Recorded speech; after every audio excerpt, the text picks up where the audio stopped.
વિસાવદરની પહેલાં વાત કરું તો વિસાવદર ઉપરથી ગોપાલ ઇટાલિયાને 75,906 વોટ મળ્યા છે। ભાજપના કિરીટ પટેલને 58,325 મત મળ્યા અને કોંગ્રેસના ઉમેદવાર નીતિન રાણપરિયાને 5,491 વોટ મળ્યા। વિસાવદર અને કડી વિધાનસભા ચૂંટણીનું 19 જૂનના દિવસે મતદાન થયું અને આજે મતગણતરી થઈ ગઈ અને પરિણામ પણ જાહેર થઈ ગયું। વિસાવદરની અંદર ભાજપને મોટો ઝટકો લાગ્યો છે, જ્યારે કડીની અંદર ભગવો લહેરાઈ ગયો છે, એટલે ભાજપનો જય જયકાર થઈ ગયો છે। તો આના વિશે તમારી સાથે વાત કરીશ। મારું નામ રાજેશ શાહ છે અને તમે જોઈ રહ્યા છો ગુજરાતના સૌથી મોટા ડિજિટલ ન્યૂઝ પ્લેટફોર્મ ખબરછે.com। વિસાવદરની અંદર ગુજરાત વિધાનસભા 2022માં જ્યારે ચૂંટણી થયેલી ત્યારે આમ આદમી પાર્ટીના ઉમેદવાર ભૂપત ભાયાણીની જીત થઈ હતી અને 2023માં ભૂપત ભાયાણીએ આમ આદમી પાર્ટી પરથી રાજીનામું આપી દીધેલું અને ભાજપમાં જોડાઈ ગયેલા, એટલે આ બેઠક ખાલી પડેલી। અને કડીની અંદર ભાજપના ધારાસભ્ય કરશનભાઈ સોલંકી 2022માં જીતેલા, પરંતુ એમનું નિધન થયેલું એટલે એ બેઠક ખાલી પડેલી। એટલે 19 જૂનના દિવસે આ બંને બેઠકો ઉપર મતદાન થયું। હવે આજે 23 જૂને પરિણામ જાહેર થઈ ગયા અને જે પરિણામ જાહેર થયું છે એ સખત ચોંકાવનારું પરિણામ છે, કારણ કે આમ આદમી પાર્ટીએ આ બેઠક ઉપરથી જીત મેળવી છે। વિસાવદરની પહેલાં વાત કરું તો વિસાવદર ઉપરથી ગોપાલ ઇટાલિયાને 75,906 વોટ મળ્યા છે। ભાજપના કિરીટ પટેલને 58,325 મત મળ્યા અને કોંગ્રેસના ઉમેદવાર નીતિન રાણપરિયાને 5,491 વોટ મળ્યા। એટલે ગોપાલ ઇટાલિયાએ 17,581 મત લીડથી આ બેઠક જીતી લીધી છે અને ઇતિહાસ સર્જી દીધો છે, કારણ કે ભાજપ માટે આ બહુ મોટું સેટબેક છે। હવે વિસાવદરની જ્યારે મતગણતરી શરૂ થઈ ત્યારે લગભગ 12 રાઉન્ડ સુધી ભાજપ આગળ હતું, એટલે ભાજપના લોકોના ચહેરા ખીલી ગયેલા હતા, કારણ કે 12 રાઉન્ડ સુધી ભાજપ હસવું એવું આગળ હતું।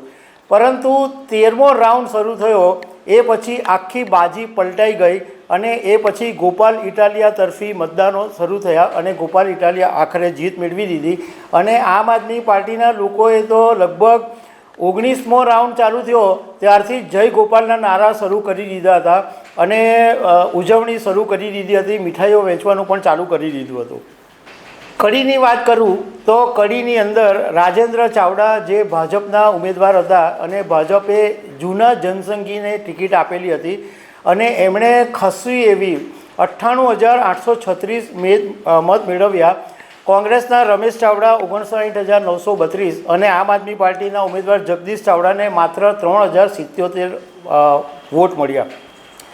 કડીની બેઠક એવી છે કે ત્યાં ભાજપનો ગઢ છે અને નીતિન પટેલનું ત્યાં વર્ચસ્વ છે અને નીતિન પટેલે એવું કીધેલું પણ કે આ બેઠક ઉપર ભાજપના કોઈ પણ ઉમેદવારને ઊભો રાખી દે તો આ બેઠક ઉપર જીત મળે જ।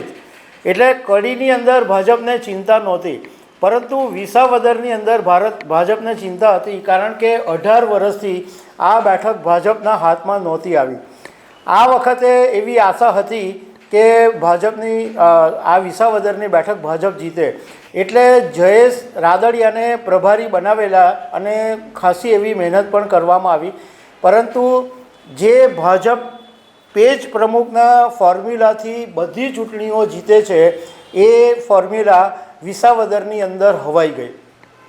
હવે ગોપાલ ઇટાલિયા જે જીતા છે એના થોડાક કારણોની વાત કરી લઈએ તો એક તો 2022માં જ આમ આદમી પાર્ટીને લોકોએ વોટ આપેલા, એ પછી ભૂપત ભાયાણી ભાજપમાં ચાલ્યા ગયા, પણ જે ઝોક હતો એ આમ આદમી પાર્ટી તરફ હતો। બીજું કે વિસાવદરની પેટા ચૂંટણીની તારીખ જાહેર થાય એ પહેલાં જ આમ આદમી પાર્ટીએ ગોપાલ ઇટાલિયાનું નામ જાહેર કરી દીધેલું અને ચૂંટણીનું નામ તારીખ જાહેર થાય એના 2 મહિના પહેલાં ગોપાલ ઇટાલિયાએ વિસાવદર જઈ અને ગ્રાઉન્ડ લેવલે જબરજસ્ત મહેનત કરી હતી।